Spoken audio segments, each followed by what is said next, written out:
Warm welcome, and thanks for turning up. Excellent. Very nice. What I want to do is I want to achieve three things today and hopefully transmit as much knowledge to you as possible, so there's no confusion. I want to talk about the galactic alignment, what exactly that is. I want to also go through a story, the most amazing story that has ever been told. That there is the sun and all of the constellations of the heavens. All of them. That's the ecliptic. You see this sine wave? That's the journey that the sun makes backwards through the 12 signs of the zodiac.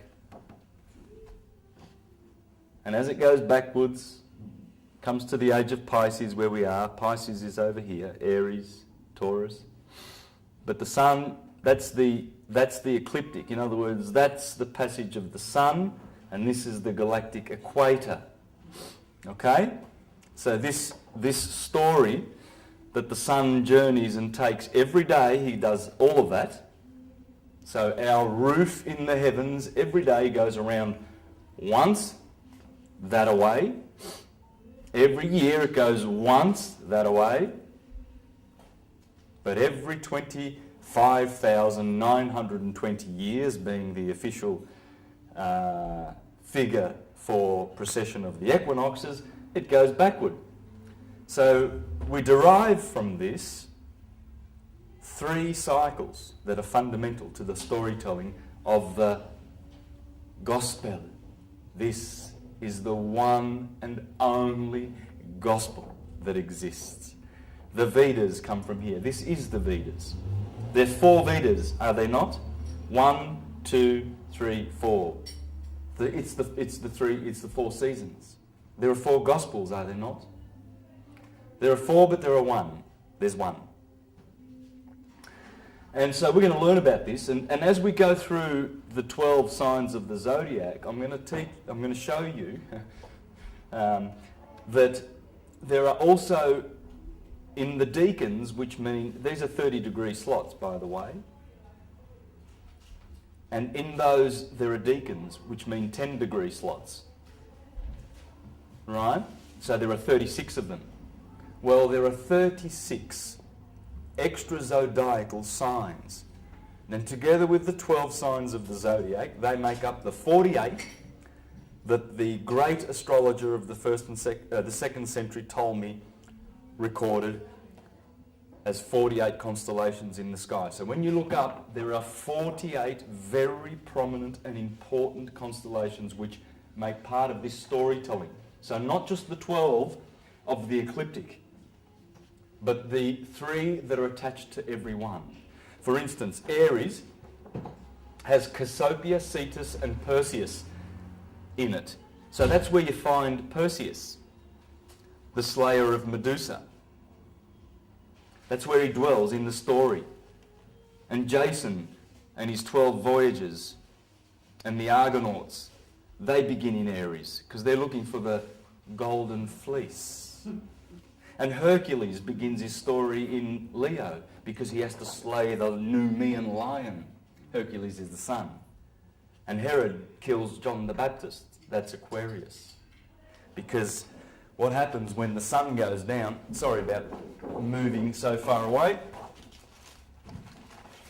What happens when the sun goes down in August, and I'll show you this later. There is Aquarius there, John the Baptist. And when Leo comes up, rises, John the Baptist gets beheaded. All right? So we're going to learn that every single story in the Gospels, in the Vedas, in the Trojan Wars, all of them come from this. There's your book. And we're going to learn about this book. I'm going to show you some parts of the Gospel here. And what I want to focus is around the constellation of Taurus, because there's Orion there. And Orion is doing something very important. He is guarding the tree of knowledge of life. And then I'm going to go to Scorpio, and there's a big story to tell there. Because Scorpio sits directly under the scales of Libra. And he waits every year Scorpio. He's waiting every year under the scales of Libra, and when the sun goes through, where do we put this? There's the ram. Whoops, over there. When the sun goes through the Libra, there is Scorpio waiting in the winter. And there's a big story to tell here. This has to do with the tree of knowledge of good and evil. This has to do with the tree of knowledge of life in the Garden of Eden. And that's why I'm going to go to Taurus. All right? So it's going to be really fun. It's going to be fun to expose the Bible for what it really is. Not to shred it to bits and do what Voltaire did and some of those philosophers that made it appear to be useless to mankind. It's not useless. It's got some good stuff in it. But it's not to be taken literal. It's just storytelling. And because when one knows all the stars of the ecliptic, and one knows that when they see Aries, they know it's spring, and Taurus is telling you to get your bull out and plough. And when they see and read the stars, like the Bible says in Job 38, the Lord says unto Job, he says, can you tell forth the Mazzaroth? Do you know how to tell the seasons? And can you read the signs of the zodiac? The Mazzaroth is the zodiac. And that's what Job was implored to do. Because one who does that will be very, very wise. And he'll be able to tell and make prophecies based on this, because it's cyclical. And all prophecies are in these cycles. Nostradamus from that. Oh, for sure. And we're going to see a bit of that later. Yes, Nostradamus. Now, by the way, I gave you a figure of 48 constellations. Well, there are 88 now in modern times. There's been a few contributors to those in the recent couple of thousand years since Ptolemy. But I want to concentrate on the 48 because that's where the Gospels are focused. And the last thing I want to do, so that's two things I'm going to do. The galactic crossing or alignment, that's better. I'm going to do the storytelling with the 12 signs of the zodiac, and then I want to show you how astrology is born of this science. So that you really, really will have some really good skills, and you'll be able to say, oh, he's a Capricorn, I can tell the way he's walking. And you will. You will. I'm doing it. So let's get into it, shall we? Yes. All right. The galactic alignment. Now, and there's a good book by, I haven't even read it, but I've heard all of the interviews by John Major Jenkins. Yeah, he's got a book on the galactic alignment. Now, a lot of people are talking about a planetary alignment. Well, there ain't none. Ain't any. There aren't any. There will not be one. Correct myself as I go. That is, I'll put it up that way because the ascendant's on the right position. Sorry I didn't have time to make any proper visuals that you can really see clearly. That is 2012. The 21st of December 2012, you will notice there are no planets aligning. Not a one. Well, there are. There's the Moon and Uranus in Aries. But that's it. So if it's not a planetary alignment, as a lot of people are erroneously suggesting, what is it? Well, it's a galactic alignment, okay? I'm going to draw a graph, and what I'm going to base it on is the terrestrial version of this sine wave that's happening in the skies. There is an old map, and as you can see, the equator is there, and you see the passage of the sun through the 12 seasons. All right, 4 seasons. They're really 12. But, or you can say 2, summer and winter. And as you see, the sun will climb up above the equator, 23.5 degrees, to reach the Tropic of Cancer. Then it climbs back through over here in Libra again, goes through Scorpio, goes down to its death in winter on the 21st of December at the solstice and dies there. To be reborn on the 25th of December, 3 days later, and climb back the holy mountain of God in the sign of Capricorn. the goat climber who wishes to climb the mountains. Okay? So I'm going to base this, I'm going to draw this up now, and I'm going to show you where the galactic equator is. Now, George, did I send you those links where we can put up the... Yeah, I can do that. Do you think we could do that in around about 5 minutes? I've just thought I'd give you some time. Right. That's fine. Yes, that's good. We'll do that. Well, I'm going to go through that. Now, first I'll do this. So there's the Earth. It's round, isn't it? Last time I checked. I'm not sure about that. Yes. Well, it's flat. From this angle, it's flat. So the Earth's flat. There's the equator. Proof. Right there. Hey? Proof. Yes. And that there is the Tropic of Cancer. Here goes the Tropic of Capricorn. And there's our little sine wave. That's the sun's journey. Obviously, I've stretched this out a bit. It's supposed to be 47 degrees, okay, because of the Earth's tilt. 23.5 degrees. I'm writing this up because later these points will come back. Have you got black? I have.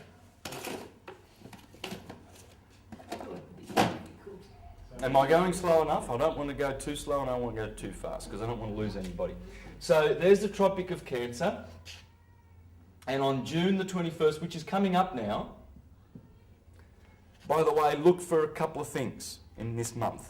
We're having 3 lunar eclipses, one on the 15th of June, next week. Very, very important. On that very day, Saturn commences to go...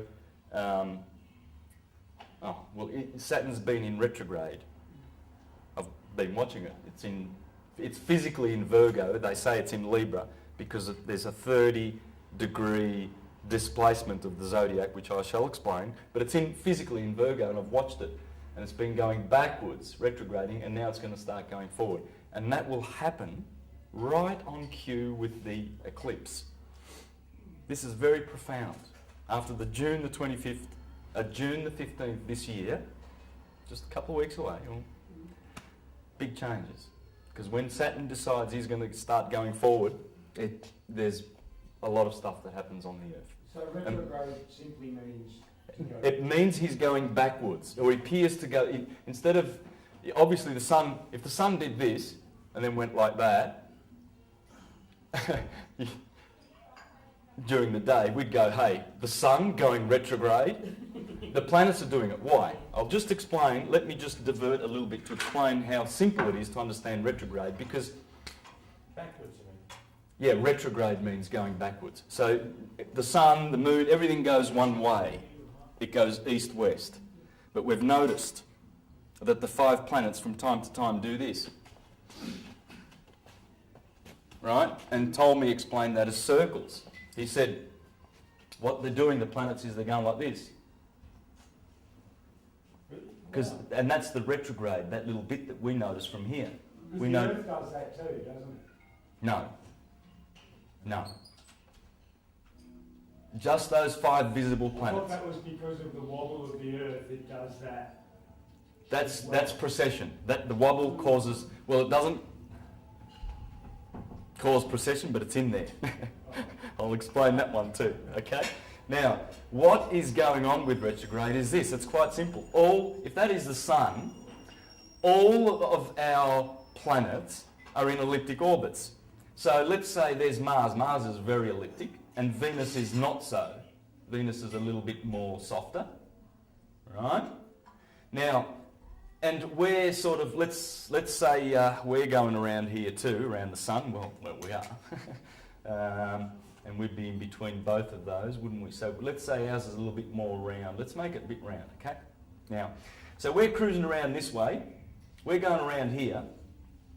And as we go around here, as Mars goes through this part of the trajectory, he will appear to be going so fast. But when Mars gets over to here, right, And it'll almost, as we go around here, it'll almost seem like he's stopping as he's going that way, because we're here and it looks like he's stopping. Right? It's like the runners around the track, right, at the Olympics. They, the track's like that, but you see, there's the tracks. This guy starts over here, this guy starts over here, this guy over here, and this guy over here. None of them have been ripped off. None of them have been handicapped. It's just that they've got to go around the curve, right? So that's what retrograde is. It's quite simple, but you can study that. Just go on Google and put in retrograde. But the thing is, when Saturn goes backwards, he withholds all his positive things. He hasn't got many positive things, but the positive things that Saturn gives us are really, really, really positive. But he gives us a lot of negative, because the astrologers say he's probably 50% of all the sicknesses and ills on the earth. And together with Mars, 90%. They are the malefics. The benefics being Jupiter and Venus, of course. Now, so when this is the solstice, this is the longest day of the year in the northern hemisphere. Over here we have the winter solstice, December the 21st. Here we have September the 21st. Here we have March 21st. Now if you know about the equinoxes and solstices, you will already have picked up that I've made a mistake with September the 21st. It's the 23rd.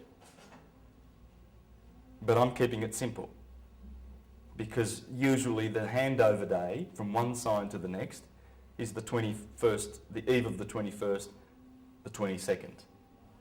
Okay? But it doesn't matter. That's good enough. Okay? Now, so what we need to do then, so this is obviously the Tropic of Cancer, so this must be, this delta 30 degree slice of the cake is Cancer. Here we have Leo. Here we have the Virgin.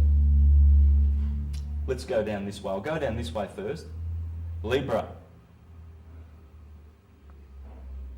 Scorpio, Sag, Capricorn, Aquarius and Pisces. So I want to just fill that up here. Libra, Scorpio, Sag. This is very uneven, but I'll do this later and we'll make it much better, because I've got a lot of information to put in here. Aries, of course, Taurus and Gemini, which is the sign we're in right now. So, as the sun goes around, it crosses the Milky Way twice, right here. That's where the Milky Way crosses. Between Taurus and Gemini, and Sagittarius and Scorpio. Sagittarius's arrow and Scorpio's tail are pointing to the centre of the Milky Way galaxy. I'm going to show you those pictures right now. As I said, there's Sagittarius and there's Scorpio, and they're actually pointing... Oh, that arrow's convenient, isn't it? They're pointing to the centre of the Milky Way galaxy, and there's the ecliptic. See how the ecliptic runs through the zodiac signs? That's the sun's path, but this is the galactic plane. Okay? Now, just take a notice, there's Lupus, the constellation Lupus. Here's Scorpio. This is Ophiuchus, the 13th sign of the zodiac. I'm going to show you what that means later. Sagittarius, Capricorn's down here. Over here you see Centaur. Yeah, you'll notice the Centaur. This is also a Centaur, isn't it? Sagittarius? Right. Half man, half horse. There's one over there too. He's got a spear and he's killing Lupus. But if Lupus the wolf was not there, it would be going straight through Scorpio. And that's what Sagittarius is trying to do. He's trying to kill Scorpio. And Ophiuchus is standing on Scorpio's head in fulfillment of the prophecy in the Bible, you shall be bruised on the heel, and you shall bruise him on the head. Because Ophiuchus means serpent holder, and he's actually holding a serpent. So I'm going to show you that in a minute. And this How does the heel thing work? ophiuchus, Yeah. which you don't see very well on this because this is what you call a starfinder, isn't it? It's just an application on the internet. So it's not really pointing out very well and naming them because there he is. The name's up there. But ophiuchus is the 13th sign. He's in there between Sagittarius and Scorpio, the famous 13th sign that we're talking about. He's a mysterious character because the Babylonians never put him in there. It was the Greeks and the Romans that put their hero in there. And he's standing on the serpent, about to kill it. And of course Sagittarius wants to kill it too, because in here is the centre of the Milky Way galaxy. And if you I'll give you the application, the computer, the website where you can go to this, and as soon as it opens to this page. Of all the heavens, it opens to this page. Because there's a lot, it goes forever, it goes right around 360 degrees, but it right where the crossing is, this is the galactic crossing. This cross here, this ecliptic, along with the galactic plane, this is called the divine cross, which is in the sky. This cross here, the equinoxes and the solstices, is the mundane cross. When they intermesh on the 21st of December 2012, they make an 8-spoke wheel in the heavens that Nostradamus speaks about. The divine cross, that one, and we're lining up to it. I'll show you how. This is really nice. This is really good stuff. Okay? Now, but later on, I'm going to draw this up exactly as you see it here, and I'm going to show you that this is part of the most beautiful storytelling in the Bible that there is. It's all about the Garden of Eden and how we fell out of the Garden of Eden and we fell below the equator, the galactic equator. And then we've been looking for this galactic cross for 24,000 years. Earlier on I said 25,920. That's the Egyptian figure. That's the Western figure. In the East and other cultures, they gave it a figure of 24,000. 24 hours. It's 24,000 when corrected. 25,920 is the outer figure, uncorrected. Because as we are travelling around our binary star, Sirius, it speeds up as we get close to her in the golden age, and then the silver age as we part from her, and then the bronze age and the iron age, where things are very, very slow. And then it speeds up. And to get some very accurate information on this, I recommend to read this book by Walter Crittenden and all these scientists that are proving beyond reasonable doubt that we are in a binary with Sirius. And he explains the figures are in here, in this book. In fact, there it is. That chart there explains that precession is speeding up. So it will reduce to 24,000 years. I'm going to use 24,000 years. Hold that chart for a second again. Chart. Yep.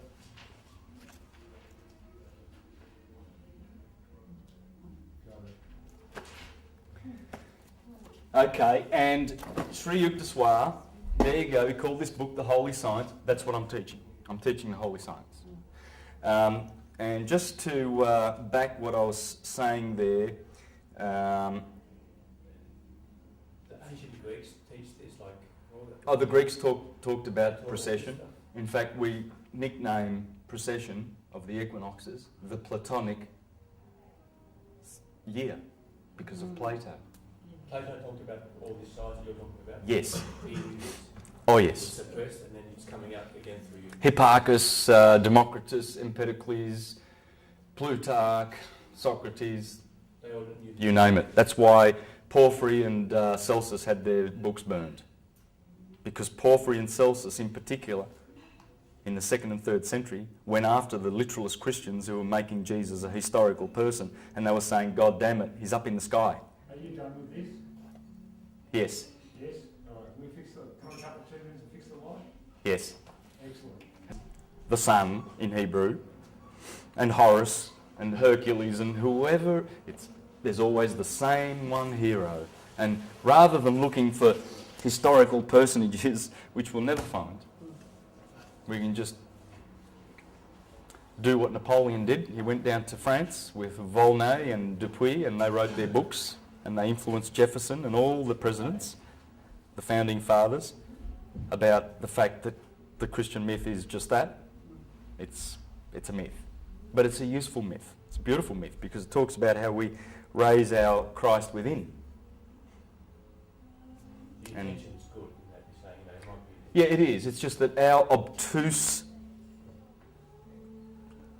spiritual light, it's very dull in the Dark Ages. You can't just go around pointing and saying it's the Catholic Church's fault and, and all these institutions. They're all at fault, partly, but it's mostly because our sun is so far away from Sirius. There's no light. So we see all these holy books and we misunderstand them. We're looking for historical figures. And I'm going to show you tens and tens and tens of quotes from all the geniuses of history that will back what I'm saying. Like the founding fathers, even the doctors of the Catholic Church. All the information through Sirius is blue. That's right, Sirius is now blue, right? Well, I've got documents here from all the astrologers. I've got Aratus in the 3rd century BCE. I've got Ptolemy, Marcus Manilius. Marcus Manilius said it was blue back in his day, in Caesar Augustus's day. Before that, it was red. So it's changed. It's gone red shifted, blue shifted, which means red shifted is when the stars are moving away from each other, and blue is when they're moving towards. So Sirius is now blue. It's turned the corner. We're coming toward each other, as everything is a beautiful sexual, electric, magnetic dance in the universe. We've got 3 channelings here. One's blue star, the other one's blue lodge, and the other one's blue something else. Yes. And they're all connected with Sirius. Yes. Interesting. It's our sister star.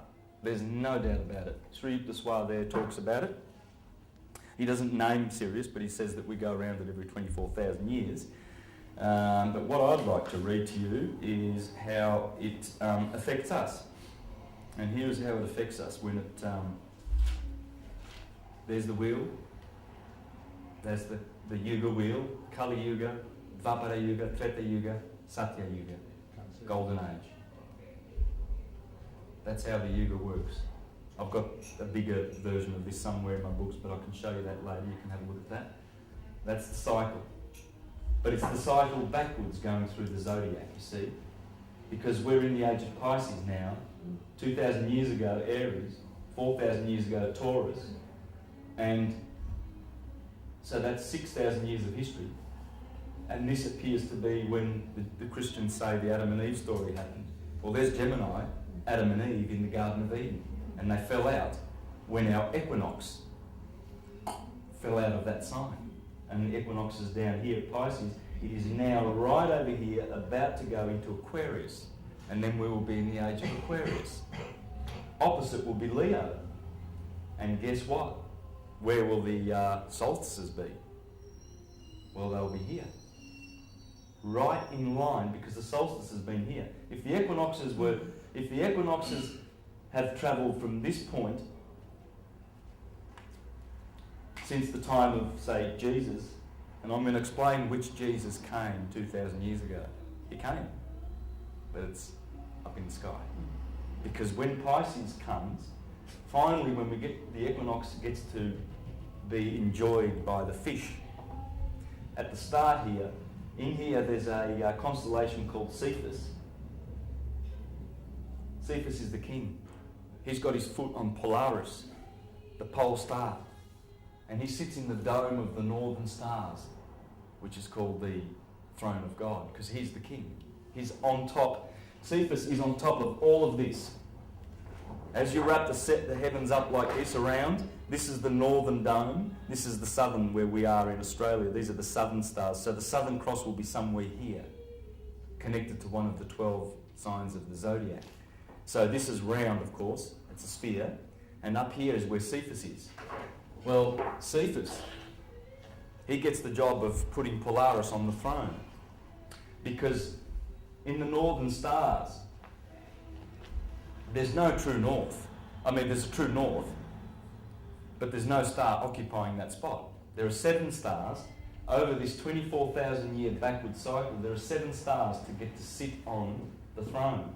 And when Polaris gets his chance, that's a type of Jesus, because Jesus means also the coming one. See, the sun is always coming, going, coming, going. Every year it goes down to winter, comes back for summer to give us some food. It's our saviour. And he goes away from Sirius, and he goes back to the golden age to give us our light bodies back, and we go into higher dimensions. And then when he goes away from Sirius, his beautiful mother, because it comes from Sirius, Jesus is the sun. That's why you see Isis with Jesus in Egypt. It's telling you the sun, the mother Isis, our sun is the son of that. It was born of Sirius. When it goes back to it, it brings us to the golden age. When he goes away, he leaves us in darkness. But he's always the coming one. And when he gets his chance, Cephas gets his chance to put Polaris on the throne, then the other stars, for instance, Draco's up there, the dragon. He's the great dragon who fights with the woman. And who's the woman? It's Ursa Major, the Big Dipper. She's trying to put the Little Dipper with Polaris on it. She's trying to put him on the throne. She wants her son to be on the throne. And he does. He gets a chance for 2,000 years plus 1,000. That is the rule of Polaris. That is how long Polaris sits on the throne of God. And all the domes around the world. You go to the Vatican and the Sistine Chapel. What's that dome there for? That's the throne of God. It's all the God holding down his arm down to Adam. They're in the constellations. That's the 48 constellations. That's the story. That's the gospel. They're telling you, look up, don't look down. But in their teaching, they tell you that it's down. Oh, Jesus was a historical person. We have to believe in him and we'll be saved. How does that work? Even a child will question that, and then the priest will tell him, oh, you sit in the corner and don't you doubt. It doesn't make sense. What makes sense is the truth. The truth makes sense. It always does. And omnia vincit veritas. Long live the truth. And that's why you're here.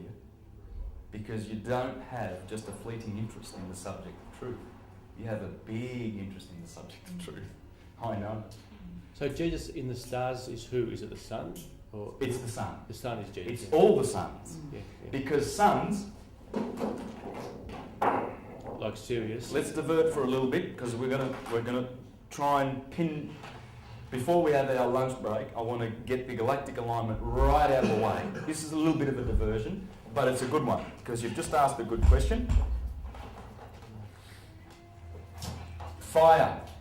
All the suns. Oh, you beauty. Too good. And we'll have another one of those too.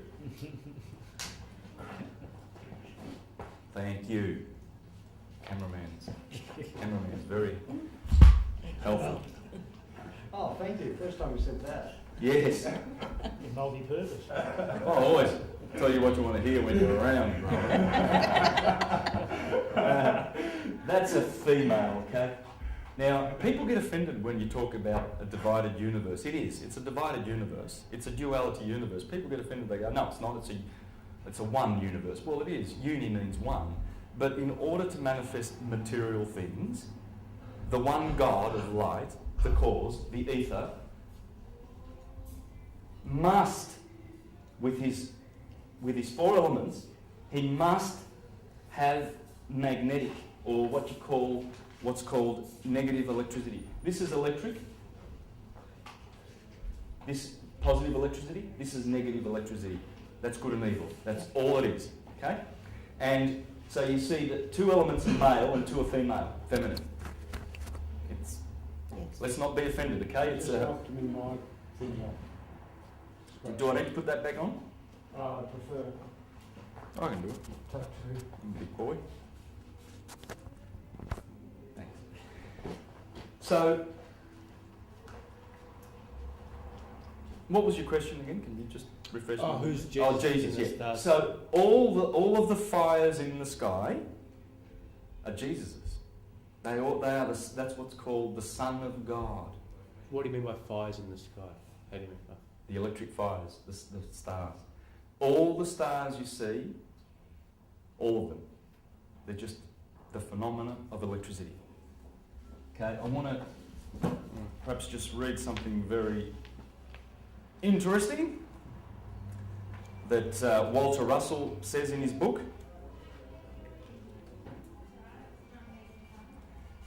Because this guy was a genius. He was a contemporary of Tesla and Edison and Einstein. And this concept of the universe is that there's only electricity and magnetism out there. And the magnetism is the effect of what those suns are doing. The ether, the fires, the electricity comes from the ether, from the cause. This is the effect. Okay. Cause, effect. And all this is you'll notice that Earth is connected. These are the five platonic solids. Back to Plato, you know. Interesting. These are the platonic elements, or Pythagorean. But if you meditate on these and you realise that the tetrahedron, the four-sided polyhedra, relates to fire. The octahedron relates to air. The icosahedron, icosa means 20 sides. Ikosi in Greek is 20. And hex, of course, that's six sides, that's a cube. These are the only shapes that will fit inside a sphere and touch at the tips, at the corners, perfectly. There's only 5 shapes known to man that will do that, and these are the shapes. There are other solids like the Archimedean solids. They're much more complex and everything like that, but have nothing to do with this. These are the building blocks of the universe. Every atom will be either light, gas, liquid, or solid. Your body is water, it's bones, gas, and radiance, light, photons, heat. That's what you're made up of. And they correspond to nitrogen, oxygen, hydrogen, and carbon. That's what we're made up of. Carbon, the number of carbon, the atomic number is 666. The mark of the beast. 6 protons, 6 neutrons, 6 electrons. And that's the hex that we've been hexed with, because when you flat pack a hex, you get a cross. Okay? And that's why Jesus is always on the cross in agony, because it's talking about the Son of God, our souls, here, crucified on fire, air, earth, and water. We've been crucified. This is a crucifixion. This is not living. It's experiencing the 5 senses. It's having a nightmare rather than a dream. It's a dream, but there's parts of it that are nightmarish, don't you think? Yeah. Especially if you turn on Channel 9 and listen to the news. You know, we've killed Osama bin Laden for the 10th time now. And can you believe it, please? Oh. You know, it's getting ridiculous. We chucked him overboard, so no. Yeah, and maritime burial. We could have found him in 10 years. If we could have found him in 10 years' time, took him 10 years to find him. And we need your carbon tax. We're not dipping enough into your pockets. I mean, look, 20 years ago you didn't pay for water. You're paying for it now, you fools. Yeah. So we just want you to pay for air. We want everything. It's the elite families. It's the Rothschilds. You know, the Rothschilds, yesterday there was a Red Shield appeal. You know, Red Shield, in my book, I can't spell, can I?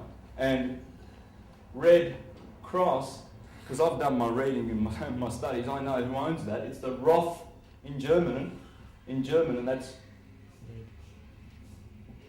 Red Shield, Rothschild, the big bankers. And here's people, I saw so many people, because I was doing a street performance in the Burke Street Mall, and I saw so many people, young guys, they're walking up, $50 notes, well, there you go, Red Cross. They're doing a good job. They are. In this sick society that needs them, but one day we won't be needing charity. We'll all be rich because they won't be stealing our money.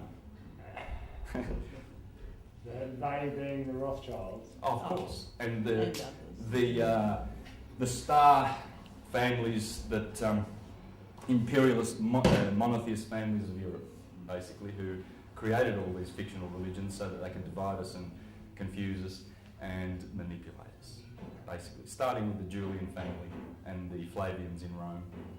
JC is Julius Caesar.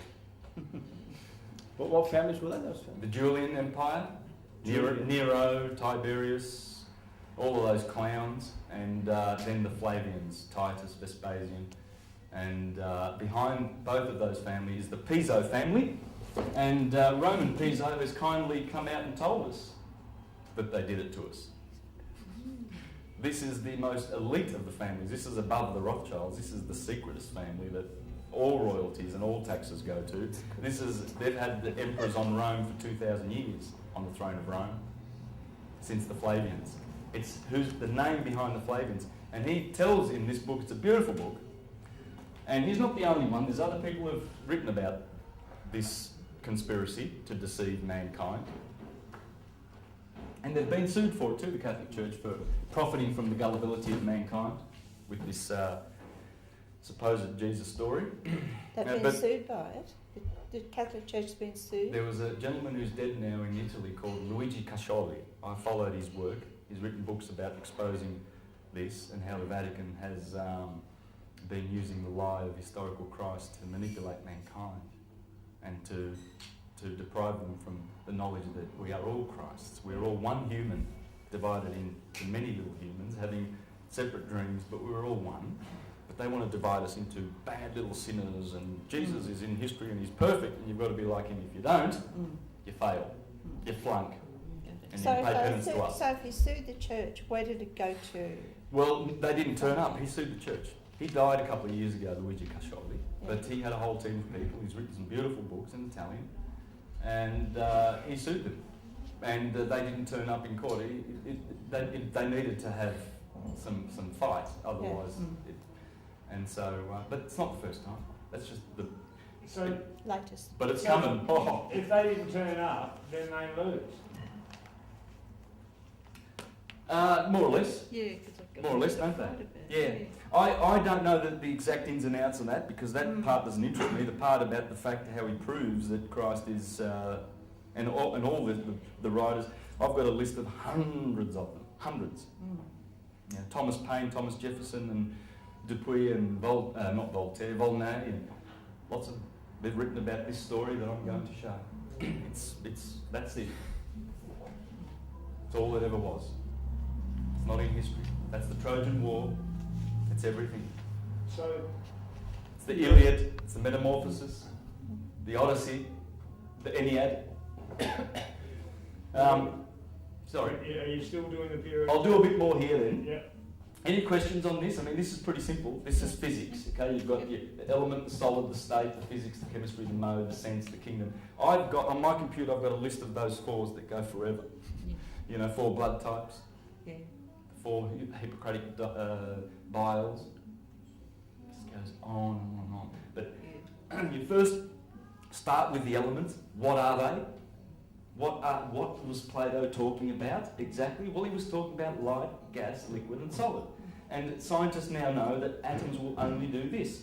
They'll either be light, they'll be liquid, solid or gas. They'll be a molecule, an atom, a particle or a photon.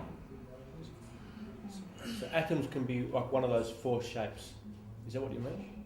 Atoms are made by birds, yes. Yeah. For instance, a carbon atom is that shape? Is a hex, 666. Okay. I just thought the shape of it. I didn't know. I just thought atoms were atoms, the shape of them. Okay, they're all different. Okay, no worries. Well, it's the molecules that they. Okay, so gas atoms are in the shape of an octahedron. Yes. Okay, cool. Yes. It's liquid. Interesting, 20 sides. But the more you focus on this and meditate on this, believe you me, the whole world unfolds before your eyes. And you understand the secrets of nature, not by just understanding and knowing, but by direct knowledge. Everything comes directly after you meditate on these beautiful things. These are the 4 rivers of the Garden of Eden, the Pishon and the Euphrates. and the Havilah, or whatever it was, I forget now, but anyway, there's 4 rivers that the Lord used to create the world. Oh, I didn't read.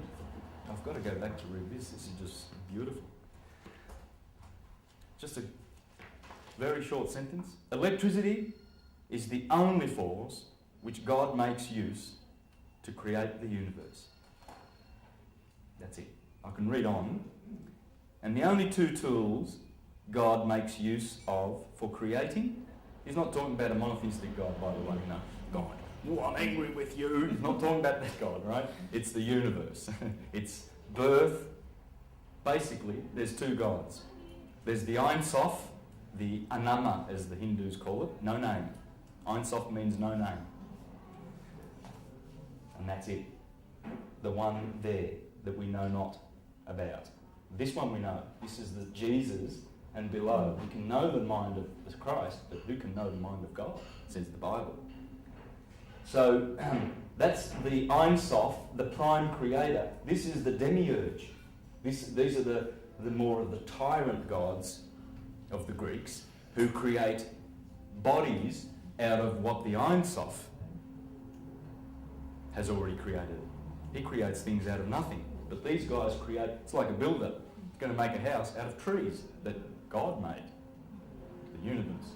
So he's a builder, but he didn't build the wood, didn't make the wood. This guy makes everything, and these guys use the tools, and this is what they call Jehovah. Yod, He, Va, He. So that's why Christians, when they say, oh, Jehovah created the world, well, partially they're right. But he is the created. And part of Jehovah is all the characters in our solar system. That's who Jehovah is. These are the heroes. They're our heroes. Because when they looked up, the ancients, they noticed the patterns, those 48 patterns, and they noticed them. They noticed them going around every day. Interesting. That means we're in a cycle. Every year, we're in another cycle. And every 24,000 years, so we're in 3 cycles here. And what they noticed, that those stars were a backdrop. Because the sun and the moon that go around, they're called the wanderers. And the 5 visible planets, they're also wandering.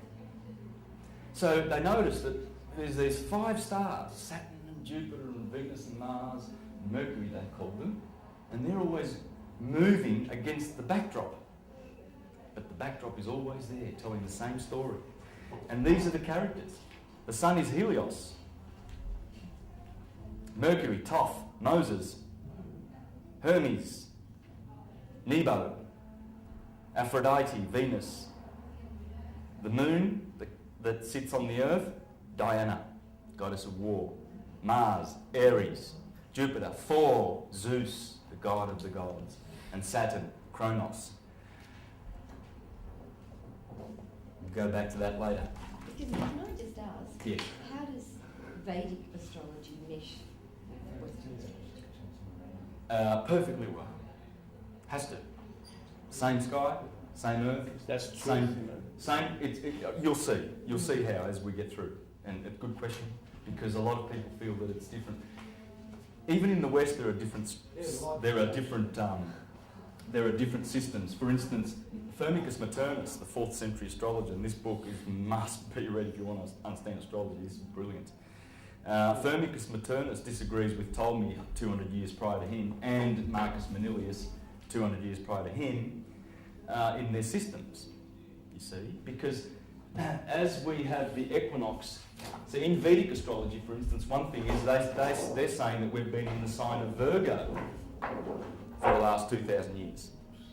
Well, we say in the West that it's that equinox there, which has been in Pisces. We've called it the age of Pisces. They're saying it's the age of Virgo in the East. I don't know whether the Hindus, the Vedas do, but I know that a lot of Easterns do. Doesn't matter. We're in the age of Virgo.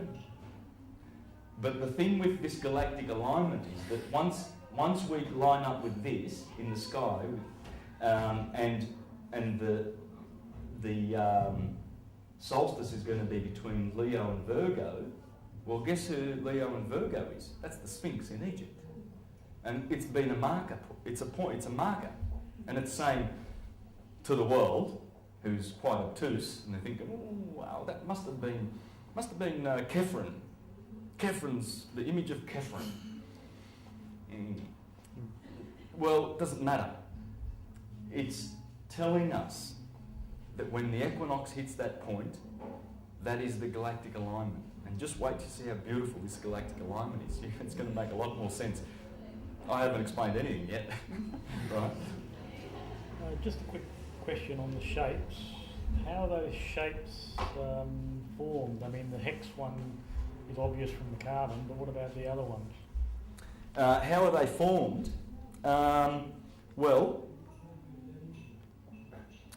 The tetrahedron. Well, the tetrahedron is photon, right? So the photons, the light, smash into other particles of light, right? And they curve, and that is the force of the sun's light, that electricity, which is smashing into other photons from other stars and what have you. It produces physical things. So you're a light body. All your atoms that you're carrying are empty and they're just light. But it's the densest part of your light body, really. The rest of it is so glorious in the heavens. Your immortal, beautiful soul that dwells in unconditioned consciousness is just so at peace and so loving and so happy to reunite with you when you die. Your death is just beautiful. It's just a beautiful thing to look forward to. You know, this is just a dream. And what happens is they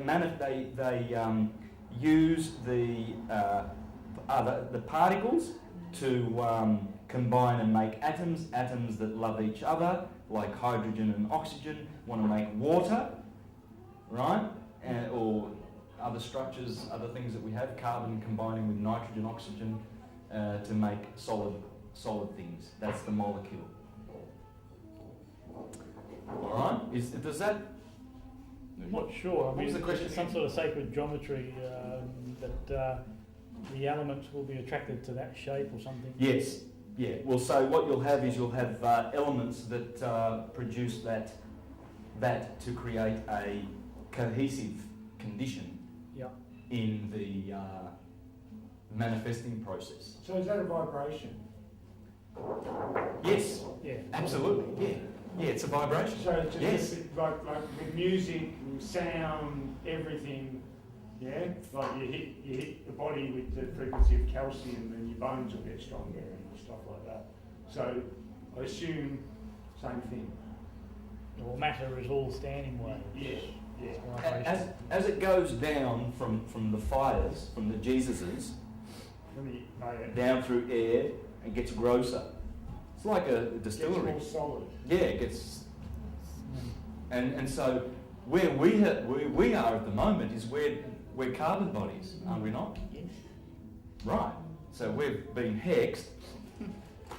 When you flat pack a hex, I'm trying to save all these things for later because it's I'm trying to do the galactic alignment, but can't resist. We're talking about it now. There's the hex. Yeah, you were doing galactic. Oh, well, I will do this before we have the break, don't worry. Well, I'm going to do a tape change in about 30 seconds, so No finish worries. this. And Yeah, so there's the hex. And guess what? Japanese, Chinese kanji for earth.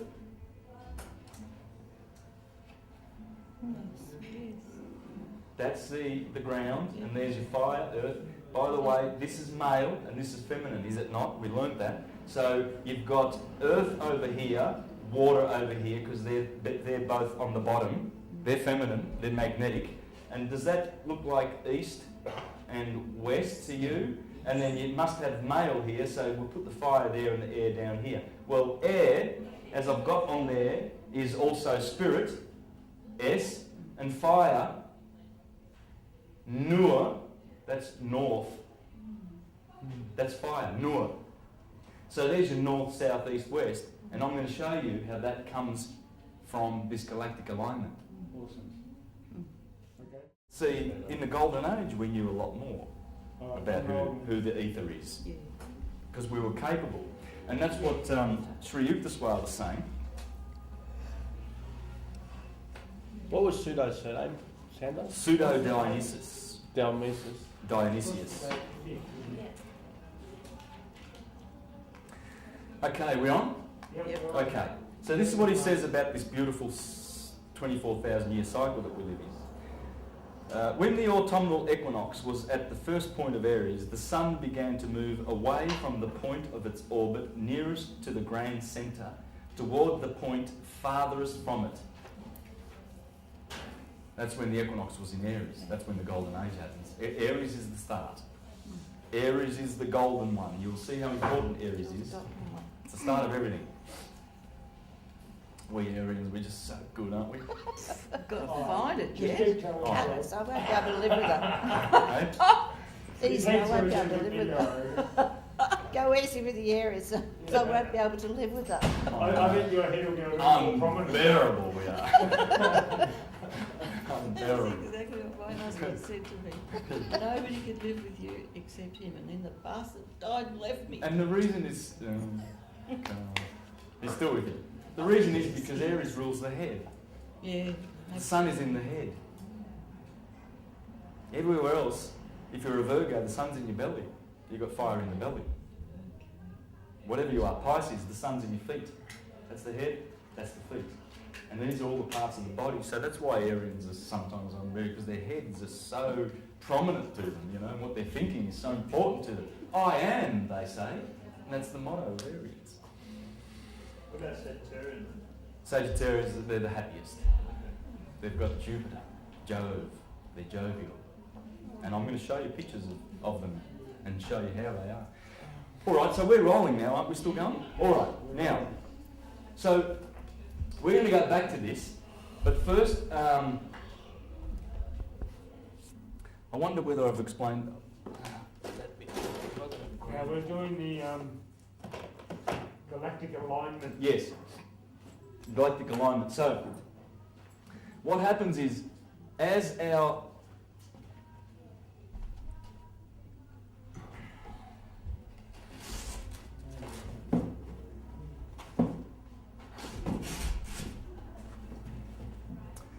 all right, so imagine there's that's where the that's where the line is, the equinox. This is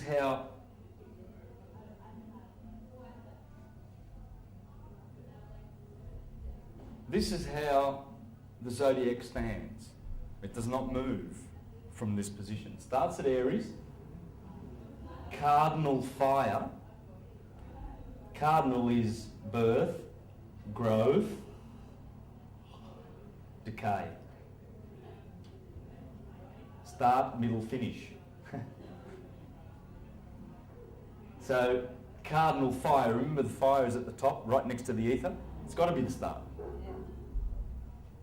Corresponds to 6 o'clock in the morning, 12, it's 24-hour clock, right? That's where the sun rises. Sun sets over here in Libra. Midnight. 6, 12, 6, 12. Spring, summer, autumn, winter. But notice something, those cardinal points, they are only cardinal points. They are the start of the seasons. The midsummer is here. The midwinter is here, and that's the mid in Taurus. Notice the fixed signs. The middle of the seasons are in the fixed. Midsummer is here. If you're in the northern hemisphere. In the northern hemisphere, yes. By the way, just please relocate yourself to the northern hemisphere. All right, it's all opposite here in the south, but you've got to stay with the story, because the story was told there before it ever was. The Aboriginals have got their version, and it works down here too. It all works. It all works. But what I'm doing is I'm just doing it in relation to that, because as we will see, these are the signs of the summer and the life. This is good. This is evil. These signs are the signs of evil. All right? Not qualitative evil. Evil. It's just electricity and magnetism. That's all it is. Okay? Now, so as I said before, the cardinal point is not in Aries anymore, it's in Pisces. So 2,000 years ago it was here, when Polaris sat on the throne.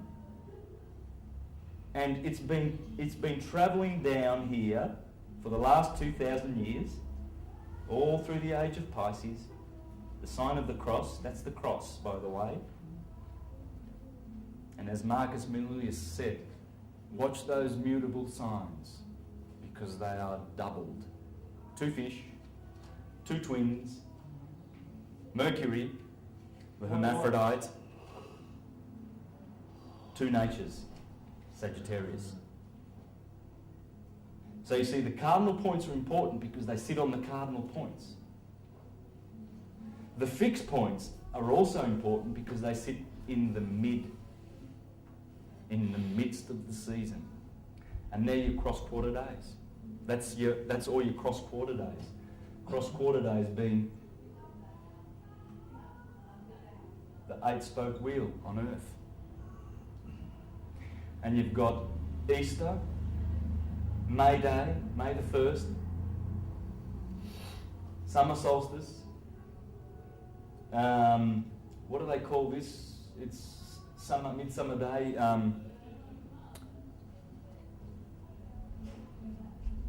Lamas, loaf mass, which comes from loaf mass, because they cook breads, those loaves, like the hot cross buns at Easter. Why do we have hot cross buns at Easter? Because the sun's just crossed over. It's crossed over the equator. And these are all the crossings, the crucifixions of the sun. So, and those midpoints, if we are to go over like this, now before I get there, remember we're entering the age of Aquarius now. We're about here, at the threshold. What it means is the equinox is going to be here, and the summer solstice is going to be right here. Now, what's so special about that? Well, that's the galactic equator. Remember? It runs through Gemini and Taurus, Sagittarius and Scorpio. What are the crucifixions of the sun, Santos? The equinoxes and the solstices. The cross. That cross there, remember? The equinoxes and the solstices are the crucifixions. From here, from those points, from the equinox, March 21st, to mid-spring is exactly 45 days. But in the Bible, it's known as the 40 days. And the Israelites were in the wilderness for 40 days and 40 nights. And Jesus fasted for 40 days and 40 nights. And Moses did whatever, 40 days and 40 nights. They quarantined Miriam for 40 days and 40 nights. 40 there, 40. What is it? It's here. It's up. Look up. Because when the sun hits the equinox, it needs 3 days of death, or 4, and then they start counting, and then it starts counting, and it's always 40 days. 40 days from here to there, 40 from here to there, 40 from here to there, 40 from here to there, 40, 40, 40, 40. Or, we know it's 45. 45 and 45 make 90 degrees. But what happens is when the sun reaches those points, when it reaches the solstice, it has a 5-day rest, virtually, like a 3 or 4 or 5 day rest. So you don't count those days. So even though when the sun hits those cardinal points, it still requires 40 days before the season's true effect. And what happens when you line up the midsummer, the mid-season? Right, here was the cardinal cross. We lined it up perfectly, didn't we, to the equator and the Tropic of Cancer and the Tropic of Capricorn. There's Cancer. So that's the same as what you've got on the board now. That's how it always is. But if you just do this, let's bring it around 45 degrees, so that we can have the mid-season points now. And you'll find the cross that I drew hiding. So that's all the fixed? Yes. Have a look. Leo, fixed fire. Aquarius, fixed air, remember? Yep. That's male. fire, air. It's the fixed signs. It's the cherubim of the Bible, and God appeared unto St. John as an eagle, a man, a bear, a lion, and a bull. Are Up we in going to the be tested sky. on all this? Hey? Are we going to be tested on all this? I can't give up. Really? Okay. Okay. Oh well, it's fine. Yes. I mean, it's a lot to absorb. It is a lot. It is, isn't it? So What do you do, you know? so we with the, are you still doing the What do we sorry. Now let's go back to this, because I want to spend a lot of time on this, because it is a lot to absorb and it needs to be worked properly. So you see the fire and the air, and then you've got earth over here and water over here, whereas I've put east. If the cross is going to be lined up to the cardinal directions and the elements, it's got to be done right. So why are they flipped over? Because Taurus is in the east, and that is in the west. Don't be confused. That is not the east over there.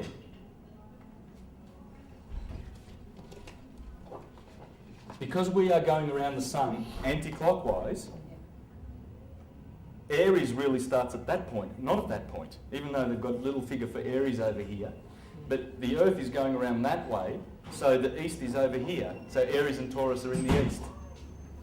There's your cross. There it is there, and it all makes sense. It has to. It's the fixed signs.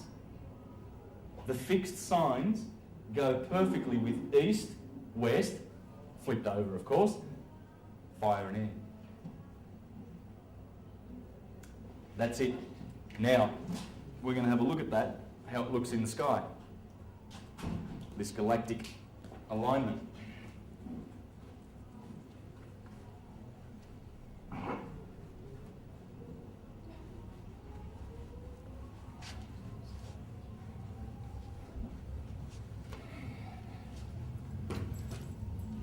Now, in the next 3 months, it'll be the best time to see Scorpio. It's beautiful. Look east tonight about 8 o'clock. You see it coming up over the mountains, down on the mountains. You see Scorpio. It's clear. It's the only constellation that looks like what it is. All the other 88, you can see the patterns, and they look more or less. Big Dipper, you know, Orion, he's got his belt and he's fighting Taurus, and Taurus has got a V shape. It's a beautiful V shape. You can see that, and then there's 2 stars there. That's an Aldebaran is here. The eye of the bull, it's red. So that looks like a bull, but nothing looks like Scorpio. Nothing. It's magnificent. It looks like a scorpion in the sky. And people don't even stop to pay attention. And the beautiful photons that are coming from those light, from those stars, those beautiful lights up in the sky have been travelling for millions of years, hoping to end up in one of your eyelids, pupils, your eye pupils, eyelids, hoping to land on that pupil to enlighten you. And you know, how many people look up these days? So is that how we All of get us are tired? pretty busy. That's how we get hired, by looking at it. Yes. That's important, all this knowledge, application-wise. Man, raise your eyes to the stars, because the animals can't. Only our consciousness can begin to comprehend what the stars are. We are stars. We call our children youngsters, because they're young stars. Be good as gold. You get a gold star if you do your homework properly, Johnny. It's all about gold. It's all about the sun and the star. Look up. Become a Jesus. Become a Christ. Become an ascended master, a rishi, a Sufi, a philosopher, a lover of wisdom. Because philosophy is where the truth is. It's not in theology. It can't be.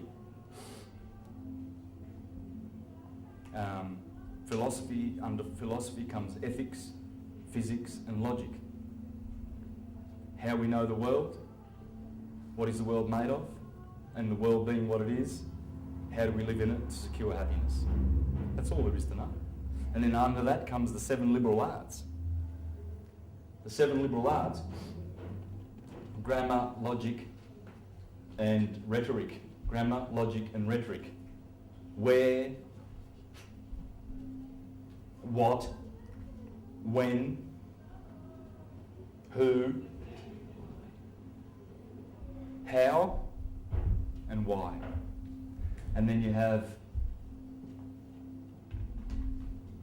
arithmetic, geometry, music, astronomy, or cosmology. Arithmetic, numbers, 1, 2, 3, numbers. Geometry, numbers in space. Music, numbers in time. Keep the time, man. Yeah. And that is numbers in time and space. Astronomy. And this is what I'm teaching you. This comes under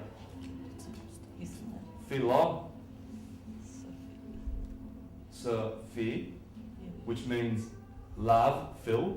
Yeah. Sophia, it's feminine, isn't it? Yeah. Sophia, she's the goddess of wisdom. Theology, theos, he's a boy. We're going to teach you about patriarchy and authority and young brother, we're going to make you a ministerial servant in the congregation. You can reach out. You're showing a lot of potential, young brother, and then you'll be an elder one day, and then you'll be, and that's what they do. They see the young smart ones, in the schools, and the Catholics recruit them. So before that Pope came and changed the whole education system to memorisation, this is how we used to learn through philosophy. This is the mother of all wisdom. That's wisdom. Sophia. The Muslim church have Sufis, don't they? It's Sufism, it's not Muslim. Muhammad was a Sufi.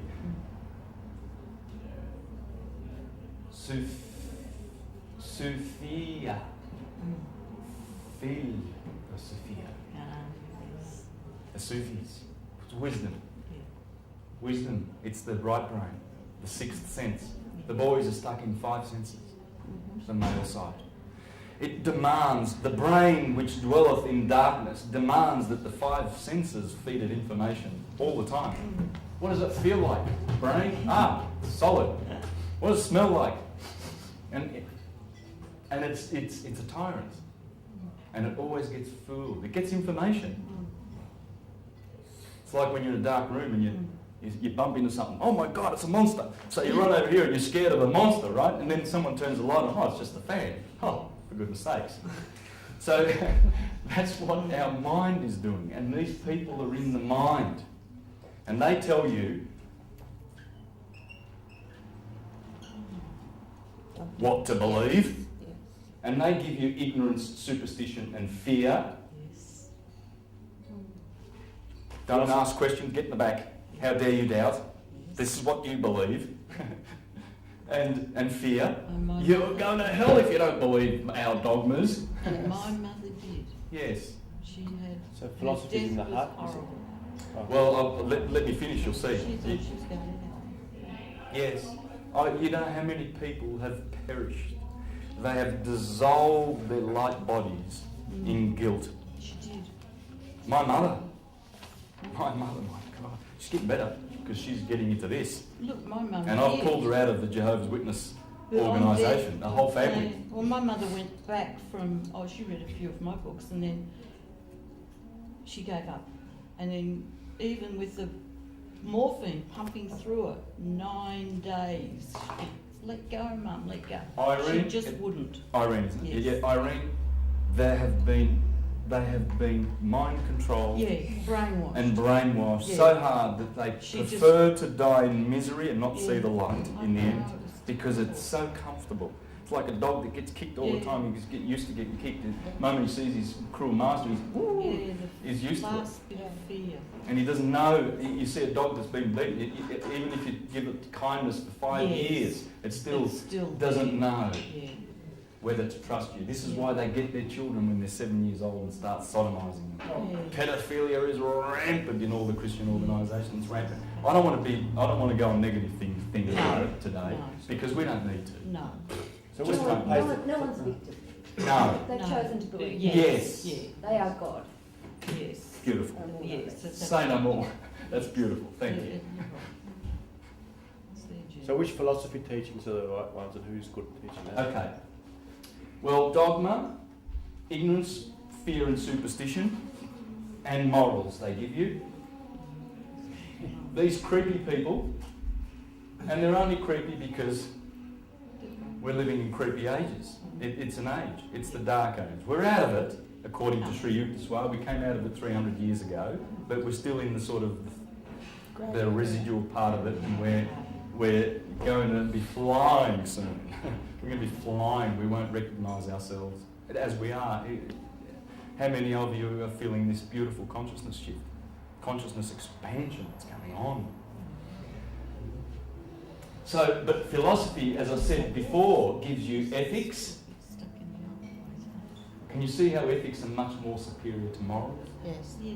You go to the Mormons and they'll give you their morals. You drinking coffee, sister? You're going to hell.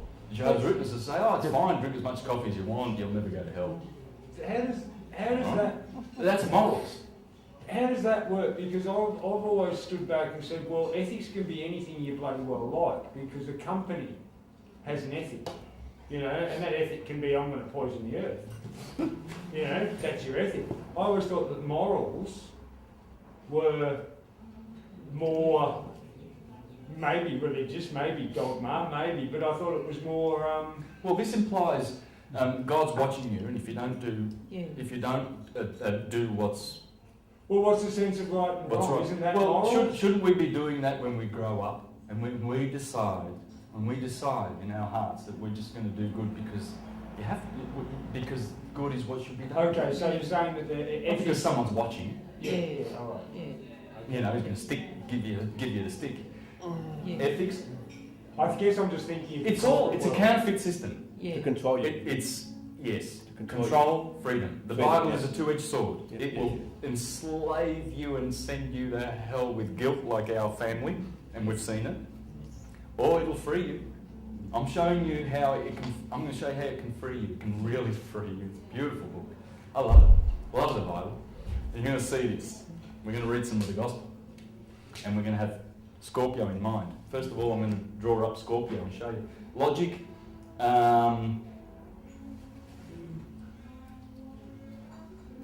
Physics. Okay? And then the 7 liberal arts. Grammar, logic, rhetoric. And this is how people used to live in the Republic of Rome and Greece. Rome was a republic once. America too. But then democracy comes along. It morphs. And what's democracy? Well, mob rule.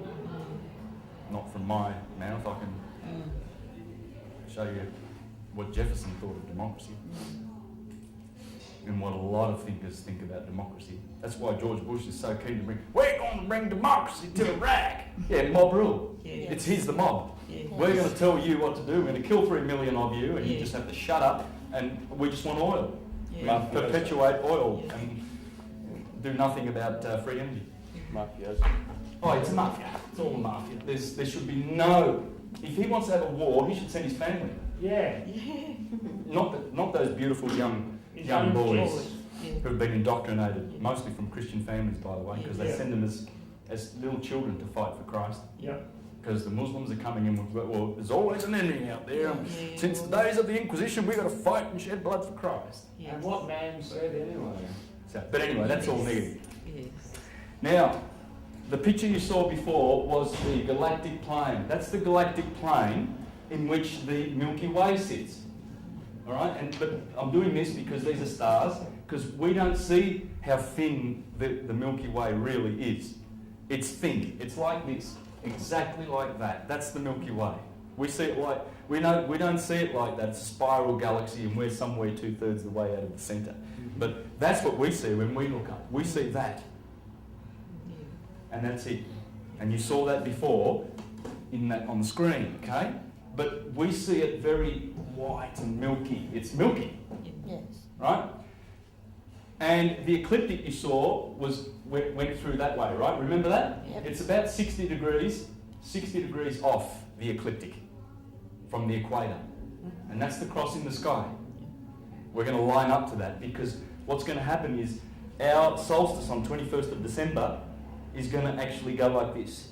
The Earth's axis is going to be pointing there. Right there, where Scorpio, let's draw Scorpio now. This is what you will see at night.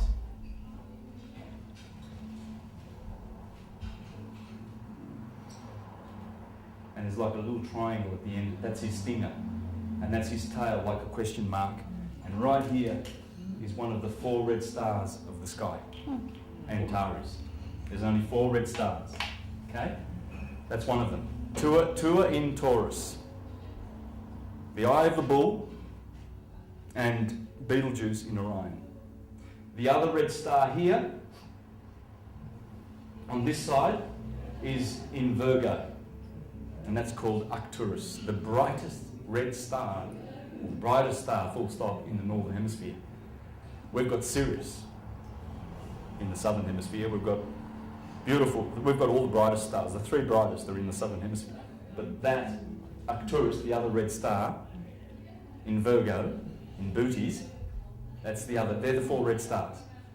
That talks to you when you look at it at night. My brother-in-law's a Scorpio. He said the other night, I saw Scorpio. I was looking at it, and he goes, that was talking to me. It's beautiful. The red light that comes from that star is just magnificent. I would look at it, and I would receive some of those photons willingly. But that's what you see when you look up. It's glorious. It's the Phoenix. That's the Phoenix.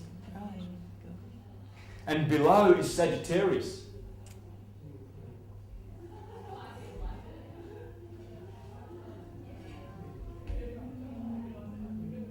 Let me do a nice little horsey. My wife's Sagittarius and I call her a little horsey. She's so happy. And here, I think red would be better for the bullseye, don't you reckon? Yep. That there, guys, is what they have been pointing to all the time. When you isolate these stars in the sky, where's east over here? Okay, you're going to see Scorpio. This part will be facing north. So there's north.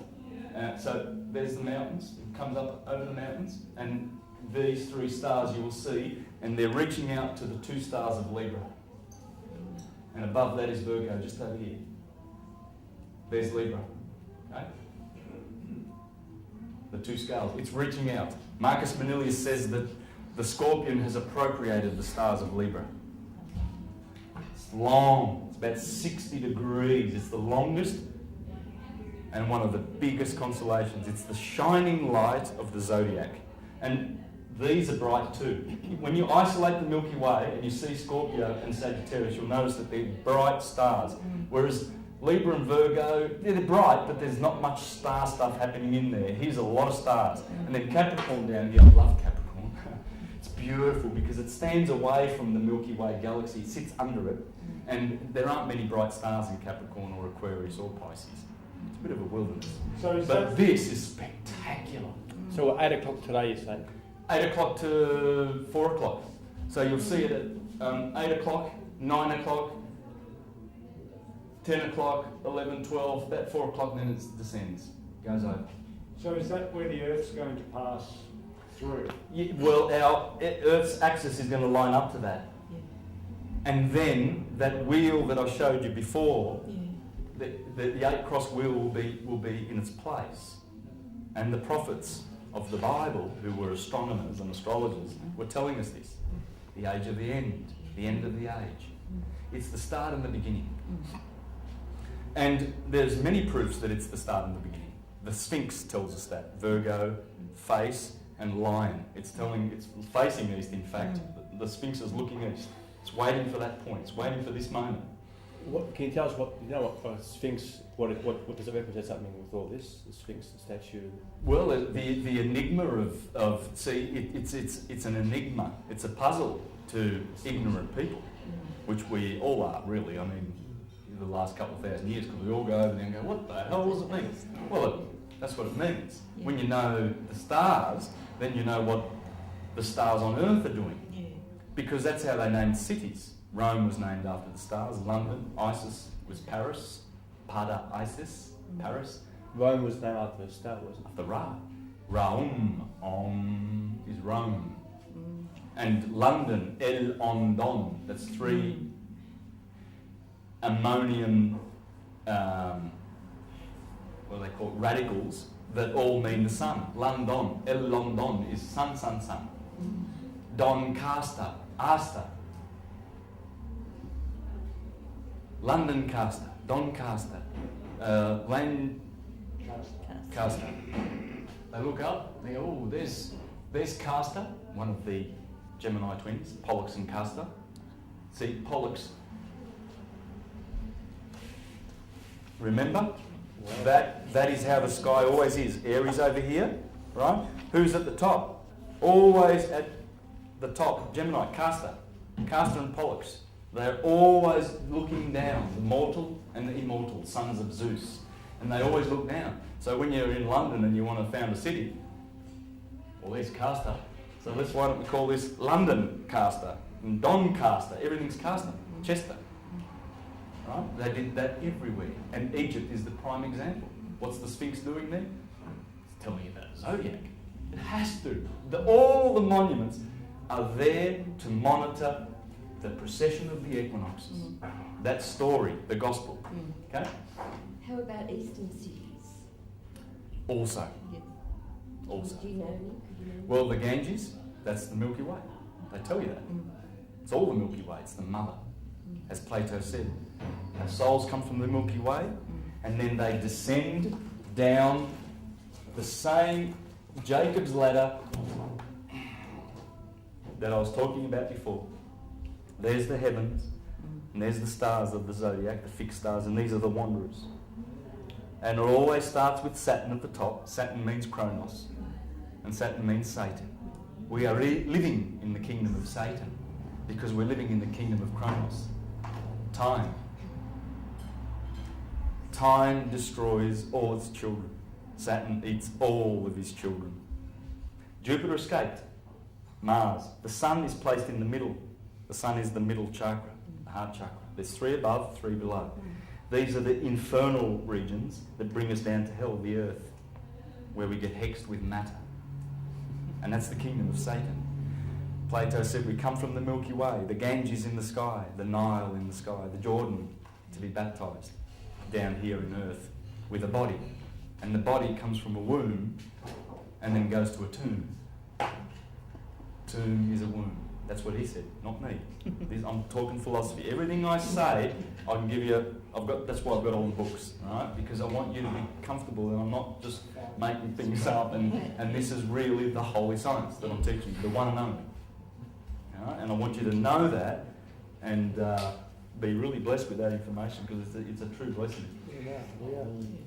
Now, remember I said there's a fucus. A fucus is standing on the head of the serpent and he's carrying a serpent and the head of it is pointing to Libra. That was in the crop circle. Yeah. A fucus means serpent bearer. And he's standing on the scorpion being bruised in the heel, and it happens around the Sagittarius Capricorn time, doesn't it? That's when the winter happens and the sun gets bruised in the heel, just like Hercules. Right? And Jesus gets it in the heel, right? Over here we have the 2 pointers.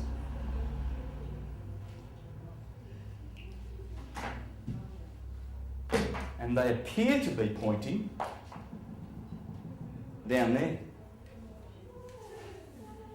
to Sagittarius. Star Wars, isn't it? This is interesting. You're going to love this. These are the legs. The pointers are actually the legs of the centaur.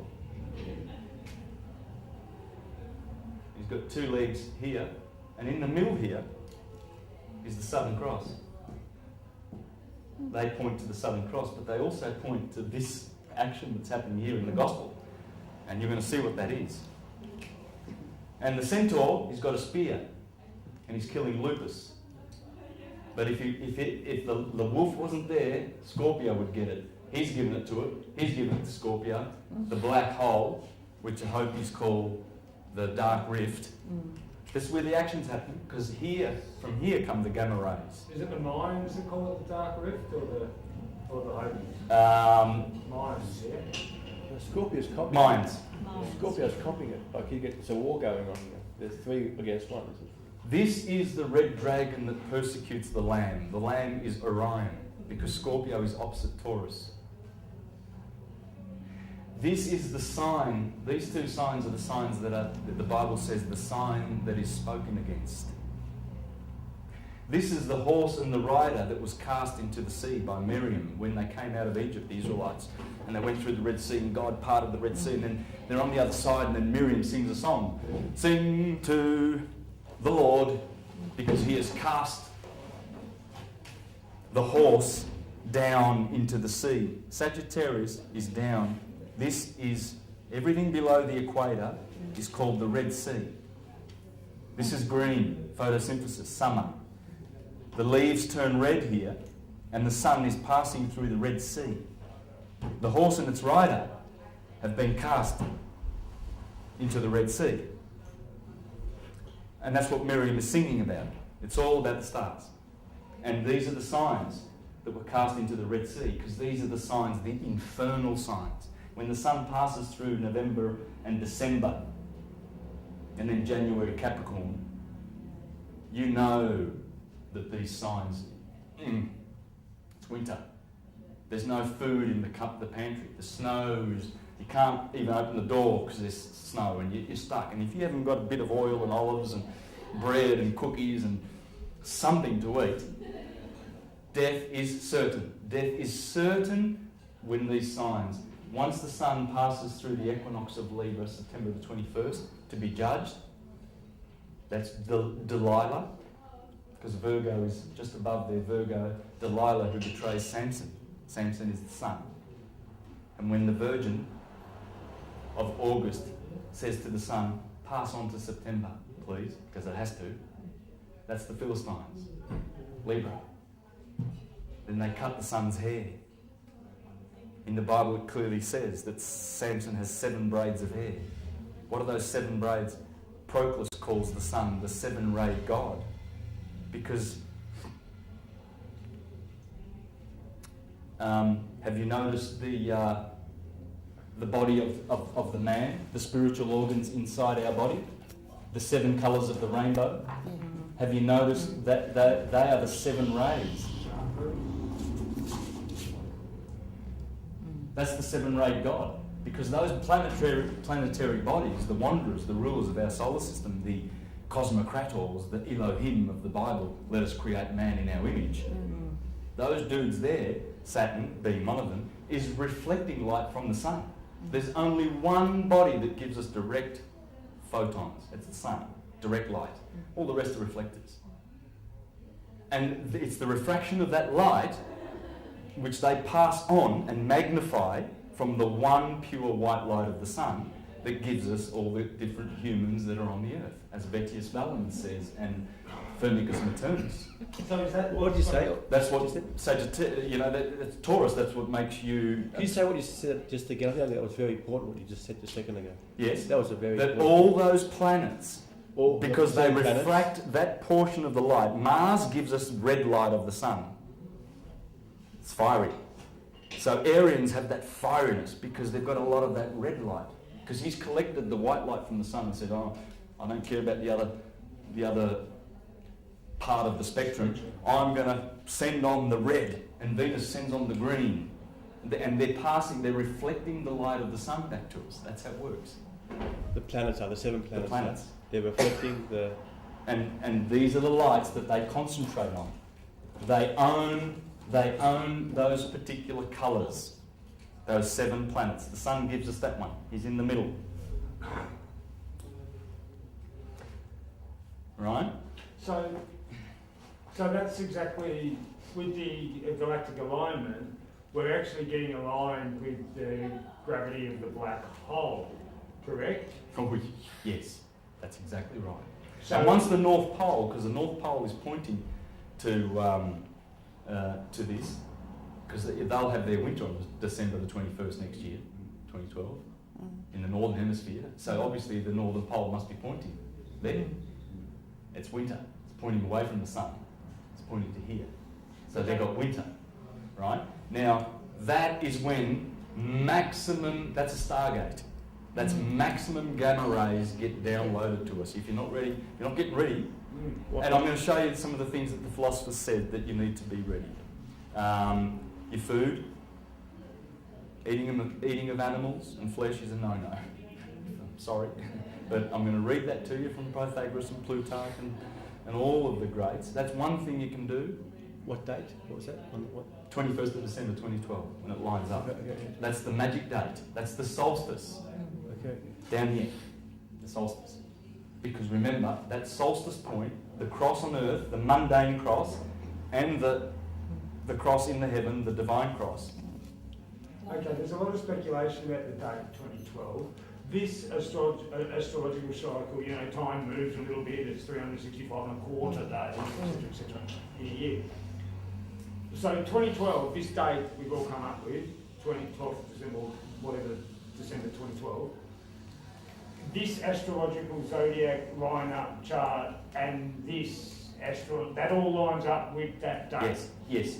The cross, the ecliptic that runs through here, remember I put that there? Mm-hmm. The ecliptic, that's the sun. The sun's going through Libra, it goes through Virgo. It goes that way because our solar system is 60 degrees that way inclined toward the galactic plane. Yes. It doesn't rotate on the same plane. That's all it is. So that it causes a cross in the sky. And by the way, that day there every year is November the 22nd, the day they killed JFK. November the 22nd is the only day, and May the 22nd, opposite in Taurus, the only days that the sun actually goes through the equator. So that happens every year. And that's why it's so important, because that is the day. It has to be aligned to that. Yeah. So It has to be. how often do we go through the galactic plane? Every 24,000 years at this junction. Okay. Every 12,000 years also. So because this is the sine wave. Could you draw us as it the passes sine wave, above the sine wave would the be here. It'd go like this. Oh, So okay. that would continue and go like So that. it's a very large sine And it wave. crosses over here in Gemini and Taurus. Yeah. So the Milky Way, but we don't see Gemini and Taurus now. We're going to wait 6 months. Gemini and Taurus are over there now. But for now, for the next 3 months, check out Scorpio, it's beautiful. And you see this, the phoenix coming up out of all this. And here, it looks like the Milky Way actually looks like a serpent.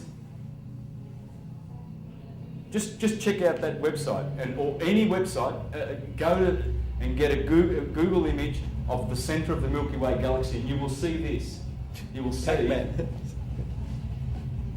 Wow. that's the serpent eating its tail. That's the Ouroboros. When the ladies with their rings and the serpent eating the tail, and the Jews with their Ouroboros and Leviathan, and all of those stories about the serpent eating its It's a tail. rainbow serpent. That is it.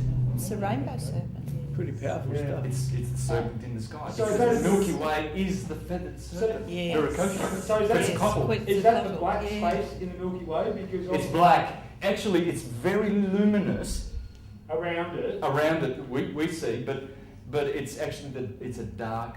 Yeah, black. okay, because the black space in Indigenous, that's old man Emu, right? The Indigenous fellas will say, look up into the sky and you'll see old man Emu, and he's got his neck spread out and, you know, that's...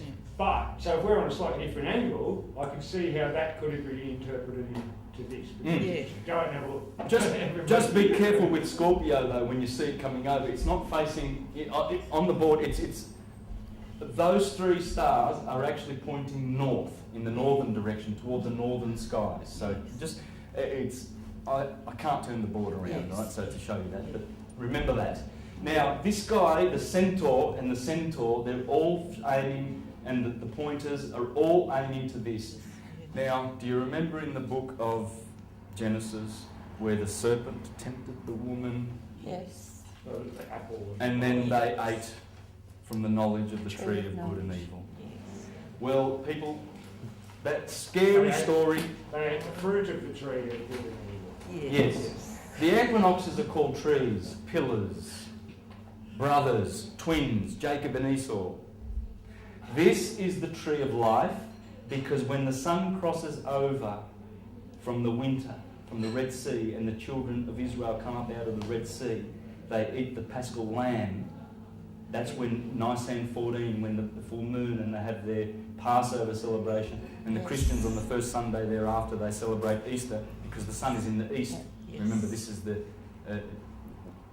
east, because the lamb is coming up. And when they see the lamb and they look around and there's blossom, it's springtime. Yeah. It's the start of the year. Yeah. That's the start. And it's the blossom is the wool of the lamb. And they eat. The Christians celebrate the marriage of the lamb, and they celebrate the Easter, the Passover. The Son has passed over. This is the in the Garden of Eden. This is the knowledge of the tree of life, because it's the cycle keeps repeating eternally.